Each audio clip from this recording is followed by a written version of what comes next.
안녕하십니까. YTN 라디오 출발새 아침 황보선입니다. 오늘도 여러분들께 슬기로운 소식 전달해드리겠습니다.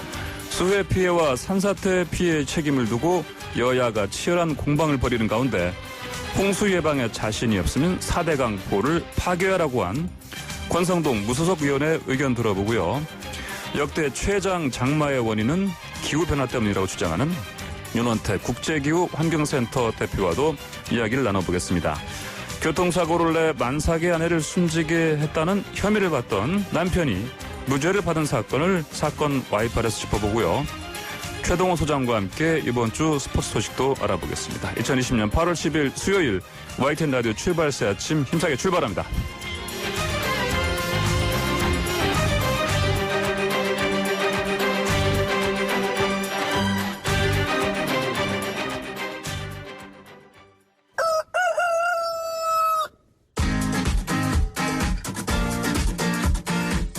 어디서든 꼭 끼어들 수 있는 오늘의 뉴스 꼭 끼워. 네, 매일 어디서든 꼭 끼어들 수 있는 오늘의 뉴스를 골라서 정리해준 시간입니다. 박철민 뉴스캐스터와 함께합니다. 안녕하십니까? 안녕하세요. 박철민입니다. 자, 힘찬 목소리로 들려주실 첫 번째 소식 뭡니까? 네, 다시 고개 든 박근혜 특별 사면입니다. 곧 있으면 8월 15일이잖아요. 아, 네. 광복절 특사 영화 제목으로도 있는데 예. 75주년 광복절을 맞아서 이 특사 이야기가 나온 겁니다. 네. 어제 무소속 윤상현 의원과 미래통합당 박대출 의원이 SNS 등을 통해서 광복절을 앞두고 박근혜 전 대통령을 특별 사면해달라고 요구했는데요. 이에 범여권은 반헌법적, 말도 안 되는 소리라고 일축했습니다. 조상호 더불어민주당 상근 부대변인은 어제 오후 구두 논평에서 박 전 대통령은 형이 확정되지 않아 특별사면 논의 대상이 아니다라면서 헌법이나 사면법은 확정된 형에 대해 대통령이 사면권을 행사할 수 있도록 하고 있고 대통령이 사법부에 재판을 빨리 하라고 독촉할 수도 없는 문제라고 덧붙였습니다. 아, 네. 조상우 상근 부대변인이 얘기하신 대로 사실 이게 아직 재판이 진행 중이면 사면 대상이 아니지 않습니까? 네, 그렇습니다. 예. 헌법 79조와 사면법 3조는 특별 사면 대상을 형이 선고받은 자라고 명시하고 있습니다. 예. 이에 따르면 형량이 확정되지 않은 박 전 대통령은 특별 사면 대상에 오를 수 없다는 거죠. 김종철 정의당 선임 대변인도 어제 오후 브리핑에서 말이 안 되는 소리 그만두시기 바란다고 했습니다. 김 선임 대변인은 박 전 대통령은 이미 뇌물수수, 직권남용, 공무상 비밀 누설 등 수많은 죄목으로 대법원에서 형 확정 판결을 받았거나 재판을 받고 있으며 이러한 범죄들이 결코 가벼운 범죄가 아니라고 반박했습니다. 또 만약에 박근혜 전 대통령을 사면한다면 그와 관련된 수많은 범죄 가담자들도 함께 사면해야 한다며 최순실 씨와 김기춘 전 대통령 비서실장 등을 거론했습니다. 한편 광복절이 되면 박 전 대통령의 수용 일수는 1234일, 1, 2, 3, 4일이 되는 것으로 알려졌고요. 아, 그래요? 네, 보수단체들이 광복절에 서울 도심에서 대규모 집회를 계획하고 있는 상태입니다. 자, 그러면 이 광복절 특사 지난해까지도 사실은 3년 동안 진행 안 됐는데 네, 그렇습니다. 올해 어떻게 될지 사실 주목해야 되겠습니다. 네. 다음 소식 4대강 논쟁이군요. 그렇습니다. 제가 어제 이 논쟁의 불씨를 전해드렸다면 오늘은 점점 불이 번지고 있는 모양새를 전해드리는 것 같습니다. 그래요? 여야는 어제도 4대강 사업과 호우 피해 예방 효과를 놓고 설전을 이어갔는데요. 9월 정기국회에서 유관 상임위원회를 중심으로 본격적인 공방을 예고하고 있습니다. 먼저 미래통합당, 국민의당은 4대강 사업 치수 효과를 강조하면서 문재인 정부의 태양광 사업이 홍수 피해를 키웠다고 주장하고 있고요. 반면 여당은 통합당이 4대강 정책 실패 트라우마로 무리한 정치 공세를 벌인다고 일축했습니다. 집중호우 피해가 전국으로 확산되는 상황에서 여야가 4대강 정쟁을 키우고 있다는 비판이 제기되고 있다는 겁니다. 자, 이재호 전 의원님께서도 한마디 하셨는데 네. 무슨 얘기입니까? 4대강 16개 보를 안 했으면 이번 비에 나라의 절반이 물에 잠겼을 것이다. 이런 이야기를 한 거죠. 네. 이 전 의원은 4대강 사업을 주도했던 이명박 전 대통령의 최측근으로 당시 특임 장관을 지낸 바 있는데요. 예. 4대강을 강하게 옹호했고요. 송석준 통합당 의원도 라디오 인터뷰에서 4대강 사업으로 물그릇을 키워서 주변 범람 피해를 막을 수 있다는 점이 입증됐다며 한강 주변도 피해가 최소화됐다고 말했습니다. 또 통합당 지도부는 공세 범위를 태양광 사업으로 확장하고 있습니다. 네. 김종인 비상대책위원장은 기자들과 만나서 아무데나 산기슭에 태양광을 설치하다 보니까 산사태가 나고 더 어려운 상황을 만들지 않았나 생각한다고 밝혔고요. 여권은 4대강 사업이 수해를 키웠다고 반박하고 있는데요. 김태년 더불어민주당 원내대표는 어제 충북 음성 수해 현장에서 4대강 본류부터 파버리니까 지류나 지천 일부가 쓸려 내려간 것이라며 폭우 피해 앞에 정쟁 요소를 끌어들여 논쟁하자고 달려드는 건 점잖지 못하다라고 지적했습니다. 김진애 열린민주당 의원도 라디오에서 통합당이 4대강 사업 효용성을 들고 나오는 건 트라우마다라고 비판했습니다. 저희 라디오에서 전문가 인터뷰 있지 않았습니까? 네. 전문가는 뭐라고 하시던가요? 전문가는 사실 여당 쪽 의견과 비슷했죠. 4대강으로 인해서 지금 좀 수해 원인이 네. 나오는 것 같다라는 의견이 어제 출연하셨던 전문가 의견이었군요. 오늘도 계속 공방이 이어질 것으로 예상되는데요. 오늘은 저희 이제 출발새 아침에서 사실 약간 반대편에 있는 의견을 내주실 전문가와 좀 얘기를 나눠볼 계획입니다. 네. 자, 청취자 여러분들도 주목해 주시기 바라고요. 자, 이렇게 수해 책임 공방 사실 말씀하신 대로 불씨가 꺼지지 않고 더 이제 확산되는 상황인데 국민들이 이게 정말 어떤 정확한 실상을 규명하는 것보다 정쟁으로 치닫는 거 아닌가 이렇게 사실은 또 염려할 수 있는 상황입니다. 네. 자, 다음 소식은 뭡니까? 그렇습니다. 자, 다음 소식은요. K-방역의 힘, 한국 코로나 불황 속 올해 성장률 OECD 회원국 1위입니다. 정부 입장에서는 반길만한 소식이네요. 그렇습니다. 네. 경제협력개발기구 OECD가 올해 한국의 경제 성장률 전망치를 0.8%, 마이너스 0.8%로 상향 조정했습니다. 마이너스 0.8%면 그전엔 더 마이너스가 더 네. 더 마이너스였던 게 마이너스 1% 그 밑이었죠? 그렇습니다. 그래서 그 부분에서 이제 상향됐다라는 얘기인데요. 6월 10일 OECD 2020 OECD 경제 전망을 내놓은 이후에 지금까지 한국을 포함해서 4개국에 대한 국가별 보고서를 발표했는데 저희가 성장률 전망치를 높인 게 처음입니다. 그렇군요. 네. OECD가 어제 공개한 이 자료를 보면은요.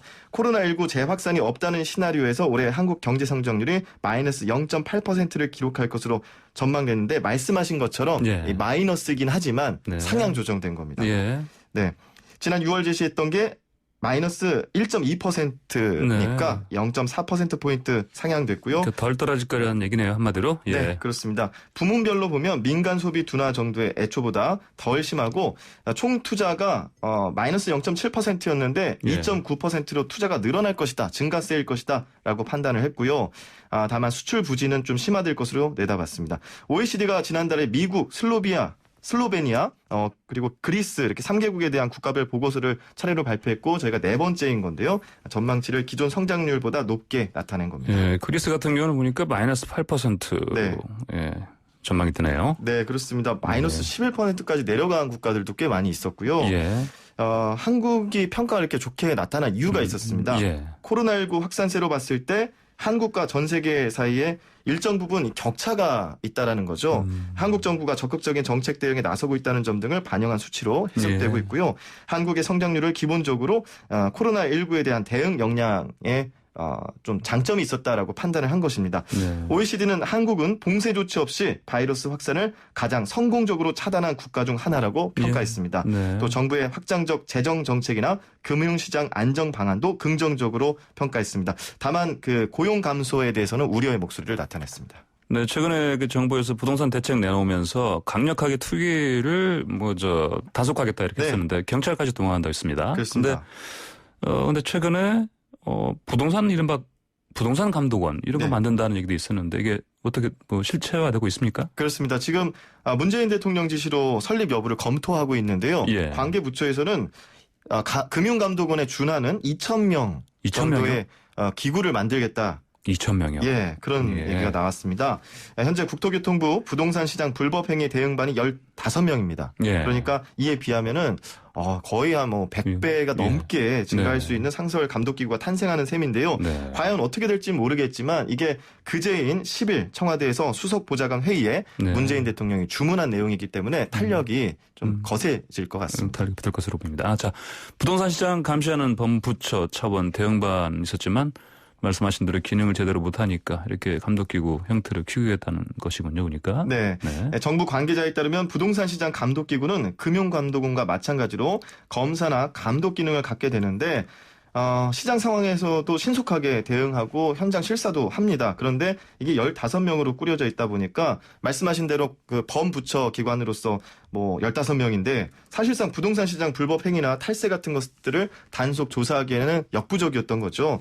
이번에 신설 검토 중인 감독기구는 실효성 있는 감독 기능을 하는 동시에 정부의 의지를 관철하기 위해 필요하다라는 의견이 제안된 것으로 알려졌습니다. 그래서 2,000명 수준으로 전망되고 있습니다. 네, 활기찬 목소리로 아침을 열어주신 오늘의 꽃기호 뉴스 브리핑 잘 들었습니다. 감사합니다. 고맙습니다. 지금까지 박철민 뉴스캐스터였습니다.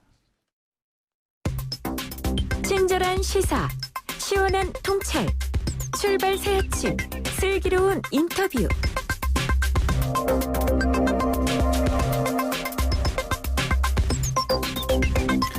네, 여야에서는 수해 피해와 4대강 사업, 태양광 사업 연관성을 놓고 치열한 비판이 거세지고 있습니다. 오늘은 이와 관련해서 권성동 무소속 의원과 연결해서 말씀 나눠보겠습니다. 권 의원님 안녕하십니까?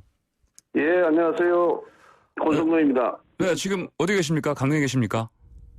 아니, 서울에 올라왔습니다. 예. 그렇습니다. 다녀오신 적은 있으시죠? 이번에 수해 난 이후에. 예, 계속 있다가, 올라왔습니다. 예. 거기 가보시니까 어떻습니까? 강릉 쪽은? 저희 지역구는 다양스럽게, 이렇게 피해가 거의 없습니다. 예. 예, 다행입니다. 자, 본격적으로 좀 질문을 드리겠습니다. 장기적인 폭우로 인해서 제방이 붕괴된 섬진강 일대 물바가 됐습니다. 물바다 되는데, 문재인 대통령은 댐의 관리와 4대강 보호의 영향을 조사, 평가하라 지시했습니다.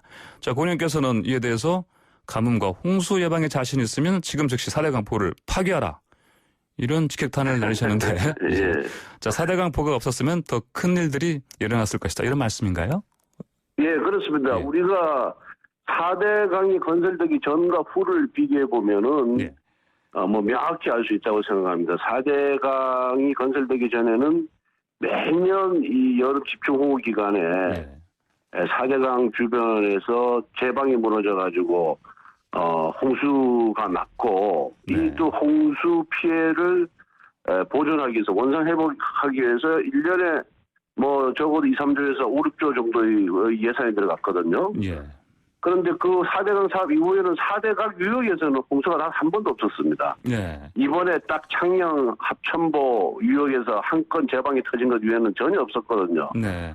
그걸 비교해 보면은 4대강의 그런 유용성, 효용성이 얼마나 큰지 우리는 충분히 알 수 있다 이렇게 생각이 들고요. 예.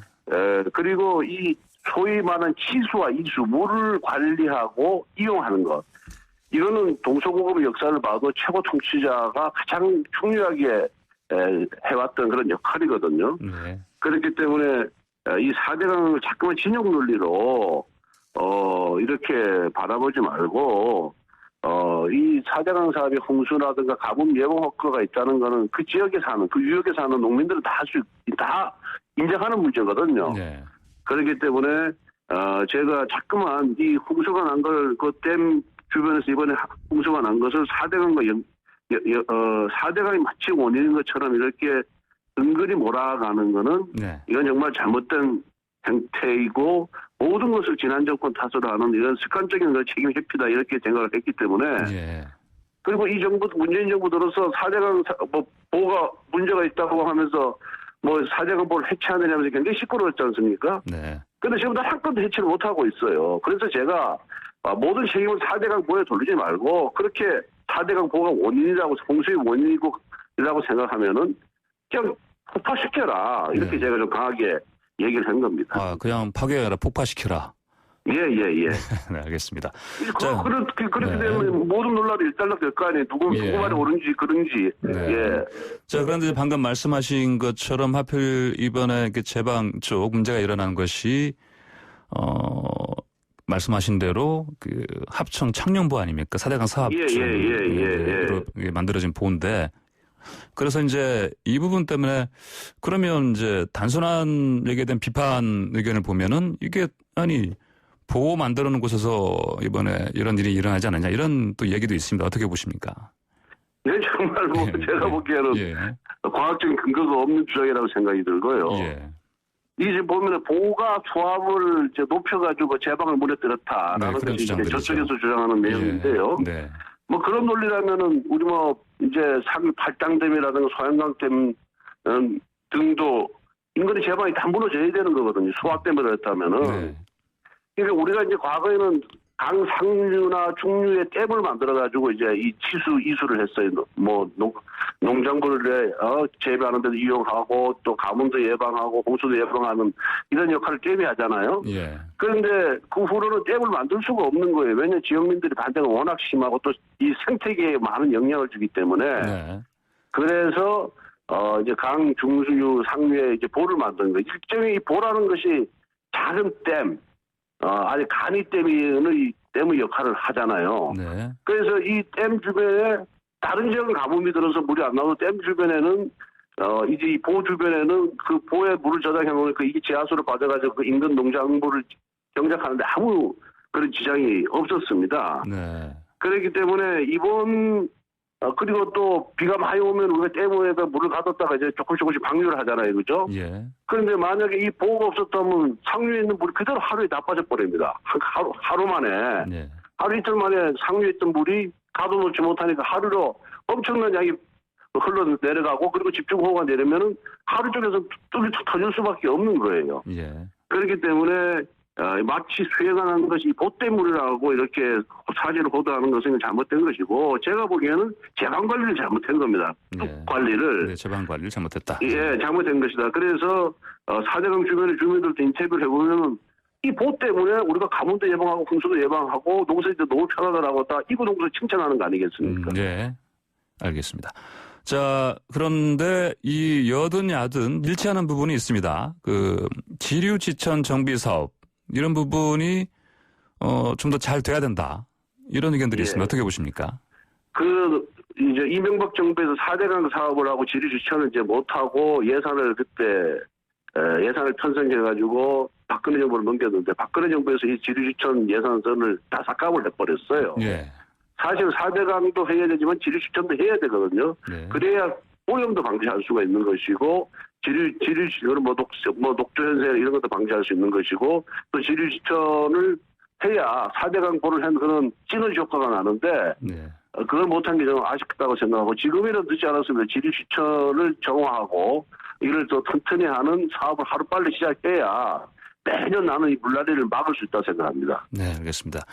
자, 미래통합당 일부 의원들께서는 그 산사태 원인이 태양광 사업 때문이라면서 이에 대해서 국정조사 필요성까지 제기하고 있습니다. 어떻게 보십니까?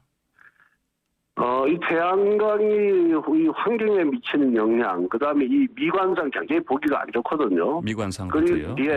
그리고 지금 그 허가하는 걸 보면은 굉장히 그 경사도가 심한 곳에다가 이 태양광 사업을 합니다. 그리고 이제 민가가 가까이 있거나 뭐 이 마을 가까이에서는 미관상 보기가 좋다 해서 저한테 허가가 안 나고 저 산속 깊은 곳에 이제 이 허가를 하다 보니까 이게 그리고 이제 기암 있는 산을 절개를 해가지고 만드니까 이것이 결국은 이 산사태의 원인이 된다는 부분에 대해서는 저도 동의를 하고요. 앞으로 이 태양광을 확대할 것인지, 그다음에 태양광 허가를 어디까지 내줄 것인지에 대해서는 좀 더 정부에서 종합적으로 환경적인 측면, 미관적인 측면, 산사태 예방적인 측면 이런 걸 고려해서 다시 그 기준을 정립해야 되지 않나 이런 생각을 갖고 있습니다. 태양광 사업 관련해서는 기준 정립을 다시 해야 된다 이런 말씀이십니다. 국정조사까지 해야 된다 이런 의견에 대해서는 어떻게 생각하십니까? 국정조사 주장은 어떻게 보면 좀 정치적인 그 공세라고 볼 수가 있고요. 다만 국회에서 국정조사를 하든 국회 상임위에서 심도 있게 논의를 하든 간에 이것을 정부에만 맡기지 말고 국회 차원에서 국민의 의견을 들어보고 전문가의 의견을 듣고 그다음에 새로운 기준과 원칙을 정하는 그러한 역할은 국회에서 해야 되지 않나 생각합니다. 예, 알겠습니다. 자, 부동산 관련해서 좀 의견을 여쭙겠습니다. 예. 자, 부동산 대책이 따라서 내놓음에도 불구하고 별 효과가 없어서 그런지 대통령, 여당 지지율을 사실 하락했습니다. 그리고 최근에 뭐 보신 것처럼 청와대 참모진들도 사표를 제출했고, 노영민 실장은 근데 아직 남아있고요. 근데 예. 이런 이들의 상황을 봤을 때 현 정권이 뭐 조기 레임덕에 들어가지 않느냐 이런 얘기도 있고요. 뭐 그거 아니다. 예. 이런 반응도 있긴 합니다. 어떻게 생각하십니까? 정부는 23차례, 문재인 정부 들어서 23차례에 걸친 부동산 정책을 내놨습니다만은 전혀 이게 이제 실효성이 없거든요. 예. 그런데 저는 가장 문제가 뭐냐면은 이 부동산 시장도 수요 공급의 원리가 작동하는, 즉 경제 원리가 작동하는 시장이거든요. 네. 그런데 이 시장의 기능을 이 부동산 시장의 기능에 좀 맡겨놔야 되는데 그건 다 도외시하고 뭐든지 정부가 정책으로 개입을 하면은 이 부동산 시장을 완벽히 통제할 수 있다는 이런 발상을 이 정부가 갖고 있는 것 같아요. 예. 그래서 이러한 발상이 결국 부동산 3사의 이제 근본적인 원인이 아닌가 이렇게 이제 생각이 들고 그리고 우리 이제 보통의 우리 이제 국민이라면은 열심히 저축하고 노력해서 집 한 마련하는 것, 집 한 채 마련하는 것이 우리 뭐 보통 국민의 그런 꿈 아니겠어요? 네. 근데 그런 꿈마저 1가구 1주택의 꿈마저 이걸 부동산 투기로 이게 몰아가니까 이런 몰아가는데 가격은 계속 올라가니까 부동산 값은 계속 올라가니까 이 국민들 입장에서는 야 이거 빚을 내서라도 이거 사야 되겠다. 네. 이거 영영 이러다 지금 마련 못하는 거 아니냐 이런 패닉에 좀 빠지는 것이 이제 잘못이라고 생각 들고요. 그래서 전부 투기적 마인드로 이렇게 왜곡하는 거는 저는 문제가 있다 이렇게 생각이 듭니다. 그래서 이러한 부분을 시장 기능과 조화를 어떻게 이룰 것이냐. 네. 그다음에 이 국민의 심리, 보통 사람들의 그런 심리, 본능 이걸 그거와 정책을 어떻게 조화를 이룰 것인가에 대해서는 정말 정부도 더 깊은 고민을 해야 된다 이렇게 생각이 들고요. 이 부동산 정책이 잘못되고 인해서 지금 지지율이 하락하고 있거든요. 네. 그런데 이 정부에 대해서 우리가 물어봐요. 이들은 부동산 가격 안정시키겠다는데 기준이 어디냐? 문재인 정부 초기냐? 문재인 정부 초기에 비해서 지금 이 3년 지난 이 시점에서 가격 비교를 해보면 강남 같은 경우에는 거의 2배가 올랐고요. 네. 수도권 중위 가격 아파트를 기준해도 56%가 올랐거든요. 네. 그러면 어느 걸 할 거냐? 지금 가격을 지금대로 안정화시킬 것이냐? 더 못 올라가게 할 것이냐? 아니면 문재인 정부 집권 초기에 갈 것이냐? 여기서 대답 안 해요. 왜? 문재인 정부 집권 초기에 가격을 떨어뜨린다 그러면 지금 아파트 갖고 있는 사람들이 엄청나게 반발할 거 아니에요, 그죠? 예. 이런 정치적인 그런 거기에 부동산 가격에 합의가 들어있기 때문에 이 정부가 아주 애매모호한 정책을 내거는 것이 아니고 애매모호한 태도를 보이는 것이 아닌가 저는 그렇게 생각을 하면서 정말 정부가 뚜렷한 그 가격 목표 가격이 뭐고 어느 기준으로 이 부동산 가격을 하향시킬 것인가에 대해서 명확하게 목표를 설정하고 대책을 만들어야 된다고 생각합니다. 네, 그러면 제가 방금 여쭤본 부분 중에서 최근에 이제 노영민 실장이 남아있는 상황, 전체 6명이 사표를 제출했다가 3명은 아직 남아있는데 이런 상황이 이제 레임덕의 어떤 조짐이냐? 저는 명백한 레임덕의 조짐이라고 보고요. 예. 그 다음에 이 부동산 정책을 만든 거는 정책 실적이거든요. 네. 그 부동산 정책을 위반한 참모들이 책임을 져야 되는데 네. 정무적인 책임을 지는 이제 비서실 쪽에서 다 사표를 냈단 말이에요. 물론 이제 그분들도 뭐 2주택을 갖고 있고 그 2주택을 매각 안 하는 바람에 국민적으로 약화가 됐지만은 네. 그래서 이번에 그 청와대가 책임을 지는 이런 태도 모습을 볼 때 이게 본말에 전도된 것이 아니냐 네. 이런 생각이 들고요. 그다음에 사표를 냈으면 사실 노영민 실장이 이 정부의 부동산 정책에 대한 국민 불신을 초래한 최고 장본인이거든요. 왜냐하면 서울 아파트는 안 팔고 청주에 있는 아파트부터 먼저 팔겠다는 바람에 국민적 분노가 이렇게 이제 엄청 커지기 시작했기 때문에 이런 것을 봤을 때는 우선 비서실장 사표부터 수리하는 것이 국민들의 마음을 달래기 위한 정도라고 생각하는데 이것도 또 좀 민정수석만 수리를 하고 지금 비서실장 수리를 안 하고 있잖아요. 네. 이것도 청와대의 대처가 잘못된 것이다 이렇게 생각합니다. 네, 어떤 진정성을 보이는 차원에서라도 오 실장 사표 수리가 맞다 이런 말씀이시죠? 예. 네, 알겠습니다. 자, 그런데 좀 부동산 얘기 나왔으니까요. 문 대통령이 이 부동산 대책 집행, 다시 말씀드리면은 특히 부동산 감시기구까지 설립한다. 이런 것까지 얘기하시면서 이제 강한 의지를 보였습니다. 어떻게 보십니까? 네. 그래서 부동산 감시기구를 발족을 해서 몇 명의 공무원을 거기 두고. 아까 2,000명 정도 여기까지 나왔습니다. 네. 한 200명 정도 나왔죠. 2,000명까지 나왔습니다. 2,000명까지 나왔는데. 네, 일각에서 이렇게 얘기합니다. 이게 이게 무슨 통제사회도 아니고 말이에요. 전체주의 국가도 아니고, 정말 민간 부분에서 일어나는 수요 공급의 원리에서 일어나는 이 부동산 매매까지 이렇게 2,000명의 공무원을 동원해서 이걸 감시하겠다. 네. 저는 아무런 효과가 없다고 보고요. 네. 그렇지 않아도 지금 이 정부 들어서 각종 기준시가나 공시시가가 상승해서 세금 부담이 점점 늘어나고 있거든요. 네. 이게 2,000명의 공무원을 다 결국 국민 세금으로 먹여 살려야 되는데 아무 효과도 없고 담보가 되지 않은 이런 부동산 감시기구를 만들어서 우리 국민들로 하여금 또 세금을 더 내라. 담세를 더 높이는 거 아니겠어요. 예. 그래서 저는 이렇게 감시, 감독, 규제 이런 일변도의 정책으로는 절대 성공할 수가 없다. 좀 시장의 자율균형을 좀 두고 네. 두는 것이 오히려 효과가 더 클 것이다. 저는 이렇게 보고 있습니다. 네, 알겠습니다. 자, 이 질문도 제가 좀 안 드릴 수가 없는데 사실 이제 선거 이후에 권성동 의원께서는 복당 신청하셨습니다. 예. 지금까지 많은 시일이 지났는데 아직까지 안 되고 있는데요. 예. 언제쯤 될 것으로 보십니까? 그래서 네. 미래통합당의 지도부에서 결정할 문제인데 저는 정기국회가 시작되기 전에는 네. 이 무소속 당선자의 복당을 하는 것이 당의 어떤 체질 강화나 국민들의 그런 뜻에 네. 맞다고 생각합니다. 지금 그러면 이렇게 기간이 좀 이렇게 늦춰지는 이유는 뭐라고 좀 보십니까? 여러 가지 이유가 있을 것 글쎄, 같은데. 아무래도 이제 참패 이후에 당의 정강 정책도 좀 정리를 해야 되고 당림 변경도 지금 모색하고 있잖아요. 네. 그래서 어느 정도 이제 당을 안정화시킨 다음에 이 무소속 복당 문제 해결하려는 그런 수순이 아닌가 그렇게 추측만 하고 있습니다. 예. 일각에서는 홍준표 의원이랑 같이 패키지를 좀 묶여서 못 들어오고 계신다 이런 얘기도 있습니다. 어떻게 보십니까? 네. 그러니까 당이 특정인 때문에 누구를 복당을 시키고 안 시키고 한다면은 네. 다 그 정도로 허약한 당이라면 간판을 내려야 되겠죠. 저는 그런 사안은 아니라고 보고 있습니다. 네, 잘 알겠습니다. 저 오늘 말씀 잘 들었습니다. 감사합니다. 네, 감사합니다. 예. 지금까지 권성동 의원이었습니다.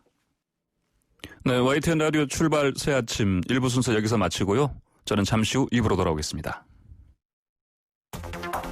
친절한 시사, 시원한 통찰, 출발 새 아침.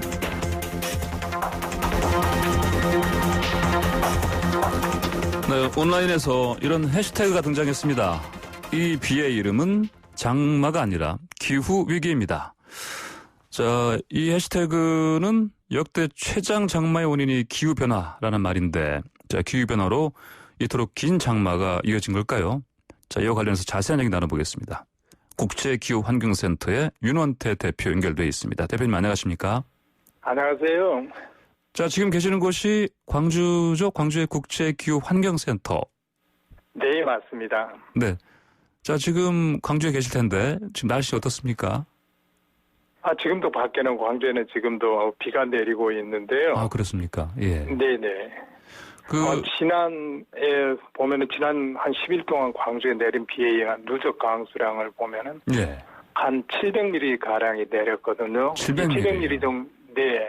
이 700mm 정도면은 전 평균 강수량의 반이 지난 10일 동안 내린 겁니다. 그래서 이로 인해서 광주 지방에는 많은 공공시설의 피해들이 있었는데요. 예. 1000여 건 정도가 넘는 시설의 피해가 있었고, 더더군다나 그 안타까운 것은 그 9명의 네. 사망으로 이루어지는 것에서 그 인명사고가 있었습니다. 예. 그리고 한 명이 실종되는 등 안타까운 사건들이 지금 일어나고 있습니다. 네. 윤원태 대표님도 많이 지치셨겠습니다. 계속해서 비가 내리는 상황에서요. 네, 저뿐만이 아니라 많은 시민들이 다 함께 지금 고통을 분담을 하고 있는 상황입니다. 네, 출퇴근하시는 길에 또 혹시 무슨 일은 있지 않았습니까? 최근에. 네, 저지대의 그 침수가 문제인데요. 네. 도로들이 가서 약간 저지대가 있기 마련인데 이런 지역들은 한꺼번에 많은 양의 비가 한꺼번에 내리기 때문에 예. 갑자기 침수되는 경우들이 많습니다. 이럴 때는 차량을 운행하는데 굉장히 조심을 해야 됩니다. 네네. 자, 대표님, 그 중부지방 기준으로 50일째 오늘로요 장마가 이어지고 있습니다. 기상청 그렇죠. 예보대로라면 이미 이제 50일째니까 역대 최장 장마가 기록된 것입니다. 네, 그렇죠. 자, 그리고 또 16일까지 간다면 뭐 더 길어지는 것이고요. 네. 자, 이렇게 장마가 오래 지속되는 이유 뭘로 보십니까? 제가 보기에는 뭐 여러 과학자들도 이렇게 이구동성으로 말을 하는데요. 예. 지구 온난화의 가속화가 가장 큰 원인이라고들 합니다.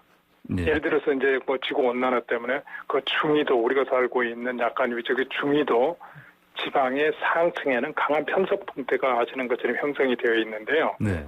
이 편서풍대가 극지역의 그 차가운 공기들이 남쪽으로 남하하는 것을 막아주는 역할을 해요. 네. 그런데 이 극지방이 따뜻해지거든요. 시베리아 쪽에서는 38도까지 올라갔다라고 하고. 네. 그래서 극지방이 따뜻해지면서 편서풍대가 이게 막아주는 편서풍대가 약해지고 있거든요. 이러면서 극지역의 차가운 공기가 남쪽으로 밀려 내려오고 있습니다. 네. 그리고 여름철이 되면은 아시는 것처럼 이제 북태평양 고기압이 북상을 하면서 확장을 하고 그 가장자리에서 이제 장마 전선들이 형성되면서 네. 비들이 오는 거거든요. 네. 그런데 문제는 북쪽 극지방에서 차가운 공기들이 남쪽으로 밀려 내려오고 남쪽에서 올라가는 북태평양 고기압이 여기에 막혀서 네. 더 이상 북상을 하지 못하고 우리나라 이제 상공에서 머물러 있다 보니까 우리나라 중부 지역을 위주로 해가지고 장마 전선이 오랫동안 지속이 되면서 남북으로 진동을 하고 그러면서 많은 비들이 지금 내리고 있는 상황입니다. 예, 지금처럼 이렇게 지구온난화가 가속화되지 않는다면 사실은 일제감시 장마 끝났을 텐데. 네, 그렇죠. 네, 이런 상황이 계속되고 있습니다. 그렇다면은 이렇게 여름 장마 길어진 것이 이제 아까 말씀하신 것처럼 지구온난화 가속화에 따른 기후 변화에 따른 그럼 재난이다. 이런 의견들이 나오고 있습니다. 어떻게 보십니까?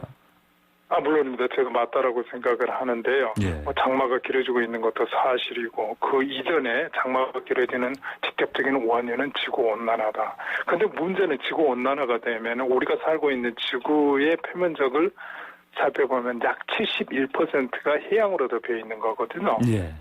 근데 이제 지구 온난화로 인해 가지고 지구의 기온이 상승을 하게 되면 덩달아서 해양의 수증기도 대기로 많이 유입이 됩니다. 예.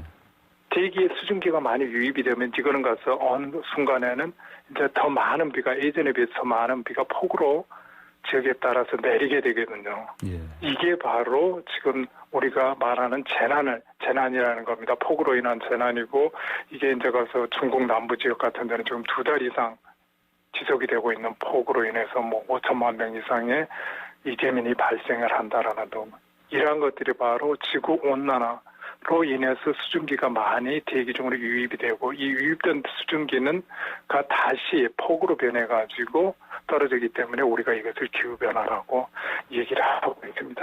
예. 사실 그냥 평소에 수십 년 전에 장마라면 정상적인 상황인 것인데 빨리 끝나고요. 사실 비교적 지금에 비해서는. 네, 그렇죠. 네, 지금 해시태그 요즘 시민단체에서 주도하고 있는 해시태그에 장마가 아니다. 결국 이번 건은 기후위기다. 이런 말씀으로 네. 봐야 되겠습니다. 자, 그렇다면 이렇게 지구온난화로 인한 기후변화, 구체적으로 얼마나 심각한지 좀 설명 좀 해주시겠습니까?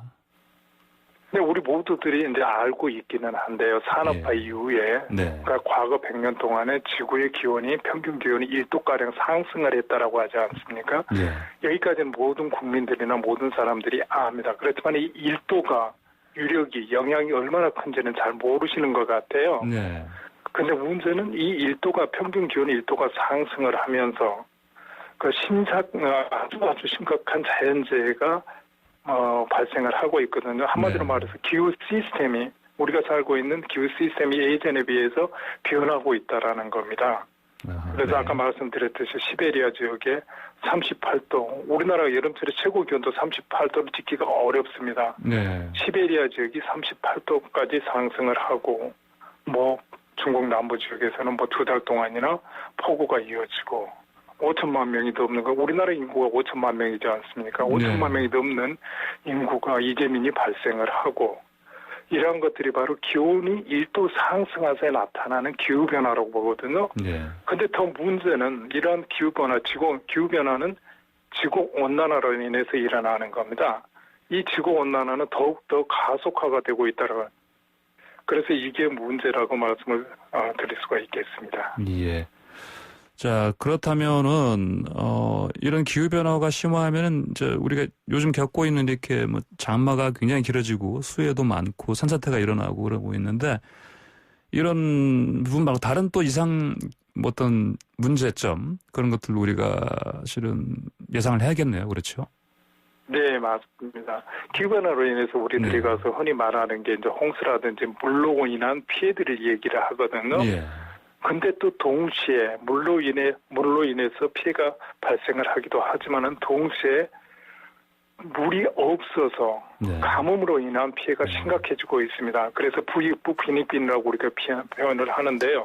예를 들어서 그 동아프리카 지역이라든지 이런 데에서는 가뭄이 이렇게 심각해지면서 이렇게 식수도 부족하고 농업용수도 부족하고 그 대표적인 예가 바로 그 남수단에서 지난 2003년에서 2000까지 일어났던 기후 분쟁이라고 해야 될까요? 다프루 분쟁이라고 이로 인해서 가서 뭐 이게 바로 가뭄으로 인해서 나타났던 그 분쟁이거든요. 이로 인해서 이러한 45만 명 가량의 인명 피해가 나기도 하고요.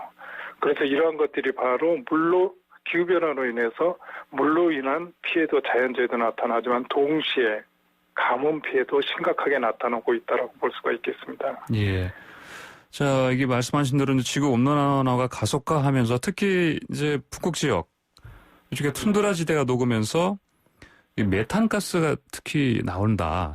이 부분에 대한 지적도 있습니다. 이 메탄가스가 왜 이렇게 심각한 것입니까? 이제 메탄가스 하면은 지구 온난화를 가속화하는 지구 온실가스 중에 아주 효력이 큰 온실가스 중에 하나거든요. 이 동토가 녹으면서 그 동토에 갇혀 있던 그 이제 오랫동안 썩은 나무라든지 식생들의 그 이제 메탄가스를 발생을 하잖아요. 이게 이제 동토 안에 갇혀 있다가 극지역이 온난화되면서 이게 이제 동토가 녹고 그러면서 여러 가지 피해가 나타나는데 그 중에 하나가 바로 메탄가스 등 온실가스가 대기 중으로 방출이 된다는 겁니다. 대기 중으로 메탄가스가 방출이 되는 것은 또다시 지구온난화를 가속화시키는 한 요인으로 이렇게 작용을 하고 있습니다. 그렇군요. 이게 이제 이산화탄소보다 온실 효과가 더 큰 겁니까? 그렇다면? 메탄가스가 더 크게 작용을 합니다. 단지 그 양이 지구 대기상에서 이산화탄소보다 적기 때문에 그런 건데요. 네, 알겠습니다. 자, 이번에 이제 비 피해 관련해서요. 자, 삼진강, 낙동강 쪽 피해가 큽니다. 뭐 정치권에서는 뭐 이 4대강 사업이 원인이다 아니다 이런 얘기를 하고 있는데. 자, 대표님께서는 이런 논란 어떻게 보십니까? 제가 보기에는 본질을 벗어난 논란이라고 이제 과학자 입장에서 저는 기후학자거든요. 과학자 입장에서 본다면은 그게 논지를 벗어난 그런 이제 논쟁이라고 저는 그렇게 생각을 합니다. 왜냐하면은 이렇게 국가 하천이라든지 지방 하천을 원래 설계를 할 때는 이제 과거 100년이나 80년 동안에 한 번 생기는 그 강수량을 기준으로 해서 이렇게 설계를 하거든요. 그래서 이제 거기에 따라서 계획 홍수량을 설정을 하고 제방이나 뚝을 보를 이렇게 댐을 건설을 하거든요.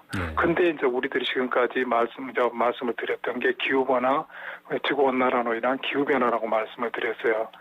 다시 말씀을 드리면은 현재 우리들이 가지고 있는 보나, 댐 이러한 시스템으로는 기후변화로 인해서 나타나는 폭우나 이런 것들을 감당할 수가 없다라는 겁니다. 한꺼번에 너무 많은 비가 이렇게 쏟아내리기 때문에 현재의 시스템은 이러한 기후변화로 인해서 내리는 폭우나 강수량들을 감당을 할 수가 없기 때문에 이런 피해가 생기는 겁니다. 그래서 4대강을 만약에 공사를 했었을 때 이러한 기후변화를 고려를 했다면 조금 더 튼튼하게 아마 설계를 했을 거라고 생각을 해요. 그런데 이제 문제는 어떻게 튼튼하게 설계를 했더라도 지금의 기후변화를 따라잡을 수는 없었을 거라는 생각도 한편으로는 합니다. 그래서 지금의 시스템으로는 중요한 건 감당할 수 없는 기후변화로 인해서 한꺼번에 많은 비가 쏟아지고 있다. 지금 중요한 것은 이러한 것들을 우리가 대응할 수 있는 시스템, 사회 간접 시스템들을 재설계를 하고 재정비를 하고 확충을 해야 된다라고 생각을 합니다. 예, 알겠습니다. 자, 이 한국 같은 경우요. 일각에서 보면은 이산화탄소 배출 세계 7위다. 뭐 한때는 배출 증가율이 세계 1위였다. 뭐 심지어 기후 악당 국가다 이런 말까지 나오긴 했습니다. 그에 관련해서요. 네. 그러면 이번 현 정부가 지금 강력하게 추진하고 있는 한국판 뉴딜, 그 한 축이 그린 뉴딜입니다. 네, 그렇죠. 지금 이 그린 뉴딜의 내용에 대해서는 어떻게 보십니까? 그래서 저는 지금까지 기후변화 속도를 볼 때, 이제 국민들이 이렇게 기후변화로 인해서 피해를 보는 거라든지 이런 것들을 볼 때, 이제 우리에게 남아있는 시간이 없다라고, 더 이상 망설일 시간이 없다라고 저는 생각을 해요. 예. 하루라도 빨리 이런 이제 기후변화 원인이 온실가스라고 저희들은 모두가 알고 있지 않습니까? 네. 특히 우리나라의 경제 구조는 보면 2차 산업으로 인해서 성공한 사례거든요. 그러다 보니까 우리나라의 경제 시스템 모두가 그런 화석 연료, 예. 에너지 기반의 경제 구조입니다. 그러다 보니까 화석연료, 온실가스를 많이 배출하는 구조이거든요. 그래서 기후 악당이라는 그러한 이제 좋지 않은 별명도 듣게 되고 그러는데 하루라도 빨리 이러한 탈탄소 경제로 전환을 추진을 해야 될 것이라고 생각을 합니다. 그래서 이러한 기후 위기에 이러한 시기에 한국판 뉴딜의 그린 뉴딜이 이렇게 포함된 것은 어쩌면 당연한 아주 현명한 선택이었다고 저는 생각을 합니다. 네, 현명한 선택이고 좀 늦었지만 현명한 선택이다. 이런 말씀이었습니다. 네, 알겠습니다. 자, 오늘 말씀 잘 들었습니다. 네, 감사합니다. 네, 감사합니다. 지금까지 국제기후환경센터의 윤원태 대표였습니다. 네, FM 94.5MHz YTN 라디오 출발 새 아침 2부 순서는 여기서 마칩니다. 이어지는 뉴스 들으시고요. 저는 경제방 뉴스 사건 Y8과 함께 8시 정각에 돌아오겠습니다.